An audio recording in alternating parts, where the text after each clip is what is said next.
Students, मैं doctor निधि शर्मा आज BSc part 1 के स्टूडेंट के साथ डिस्कस करूंगी functions of s block elements in biosystems. देखिए, एस ब्लॉक एलिमेंट्स जो हैं वो प्लांट्स के लिए और लिविंग बीइंग्स के लिए बहुत इम्पॉर्टेंट होते हैं। कम से कम 27 एलिमेंट्स जो लिविंग बीइंग्स के लिए बहुत इम्पॉर्टेंट हैं, जिसमें से 15 जो हैं वो मेटल्स हैं जो एस ब्लॉक से हैं। अब इसमें देखिए, एस ब्लॉक के जो 4 एलिमेंट्स हैं, सोडियम, पोटेशियम, मैग्नीशियम और कैल्शियम, ये चारों अति आवश्यक हैं लिविंग बीइंग्स के लिए। और इनके जो कार्य हैं वो क्या है? चार्ज बैलेंस करना। जैसे शरीर में कई नेगेटिव ऑर्गेनिक मैक्रोमॉलिक्यूल्स होते हैं। मैक्रोमॉलिक्यूल्स मतलब बहुत बड़े जो अणु होते हैं। इन तत्वों के धनायन इन ऋणावेशित कणों को संतुलित कर देते हैं। क्या करते हैं? इनको बैलेंस कर देते हैं। और दूसरा जो काम है इनका वो क्या है कि ये सेल्स के भीतर ऑस्मोटिक प्रेशर को बैलेंस करते हैं, जिसकी वजह से कोशिकाएं ज़्यादा फूल के न फट जाएं या फिर सिकुड़ न जाएं। तो इसको ये क्या करते हैं? ऑस्मोटिक प्रेशर को बैलेंस करते हैं। जो इनका एक बहुत इम्पॉर्टेंट काम है वो क्या है? Sodium pump.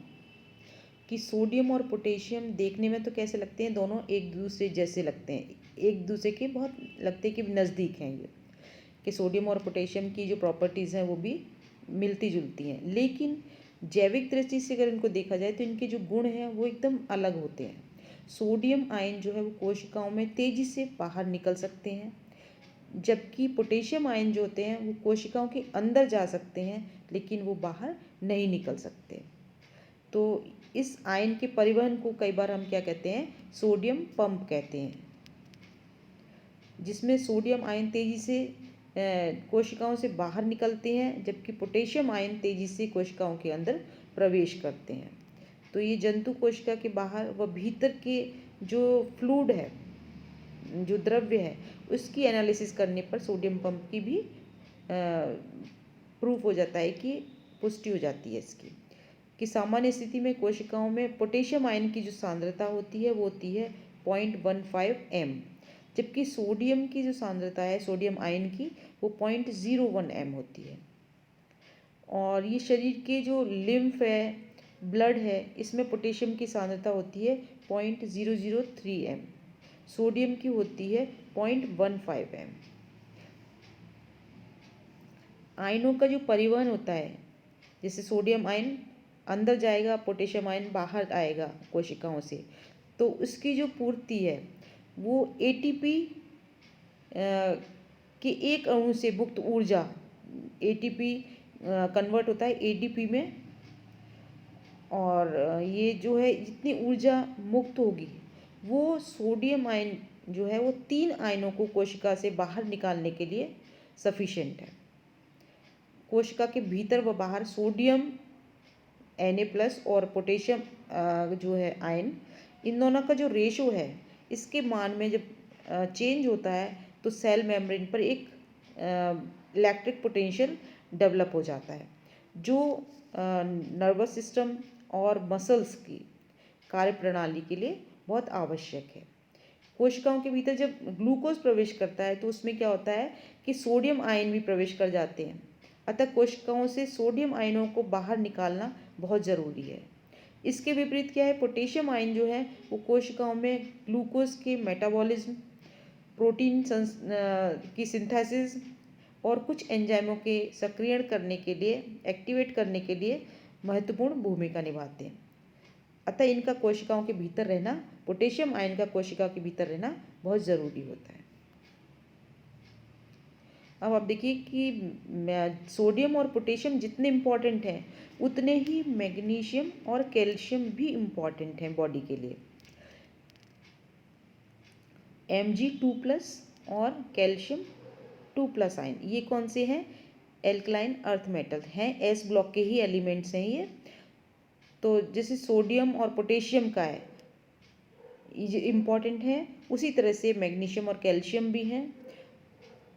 कोशिकाओं के जो भीतर रहते हैं वो Mg2+ आयन है, अधिक सांद्रता में होते हैं ये, इनकी कंसंट्रेशन ज़्यादा होती है। जबकि कोशिकाओं के बाहर कौन सा रहता है, कैल्शियम आयन, इसकी सांद्रता भी हाई होती है, कंसंट्रेशन ज़्यादा होती है।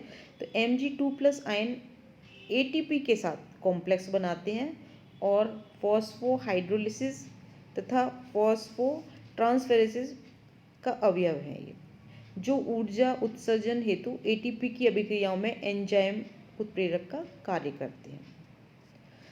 इसके अलावा क्लोरोफिल A व B, क्लोरोफिल A व B क्या है, Mg2+ आयन के ही कॉम्प्लेक्स हैं, जो ग्रीन कलर के होते हैं, पौधों में पाए जाते हैं। ये क्लोरोफिल के ही कारण ये सनलाइट की प्रेजेंस में जो प्लांट्स हैं वो फोटोसिंथेसिस की क्रिया करते हैं और अपने भोजन का निर्माण करते हैं। ये आपने बहुत बार सुनी होगी इक्वेशन 6CO2 + 6H2O। सनलाइट की प्रेजेंस में जो क्लोरोफिल है वो क्या करेगा, ग्लूकोज में कन्वर्ट हो जाते हैं ये, और 6O2 मॉलिक्यूल्स निकल जाते हैं। तो कैल्शियम 2+ आयन जो है वो बॉडी के लिए बहुत ज़रूरी है। जैसे हड्डियों के लिए एपेटाइट Ca3PO4 का ट्वाइस कैल्शियम फॉस्फेट के रूप में होता है हड्डियों में। और ये जो अपने दांत हैं उनके इनेमल में फ्लोरोएपेटाइट होता है। इसका ये फॉर्मूला है 3Ca3PO4 का ट्वाइस CaF2, ये इसका फॉर्मूला है फ्लोरोएपेटाइट का के रूप में, बहुत इम्पॉर्टेंट है ये। जो हमारे दांतों में एनेमल होता है वो इसी का होता है। इसके अतिरिक्त कैल्शियम आयन ब्लड के जो क्लॉट्स हैं वो बनाने में, और जो हार्ट बीट्स में मांसपेशियों में जो सिकुड़न होती है, संकुचन जो होता है, उसको कंट्रोल करते हैं। ठीक है स्टूडेंट्स, ये हैं इन क्या role of s block elements in बायोसिस्टम्स।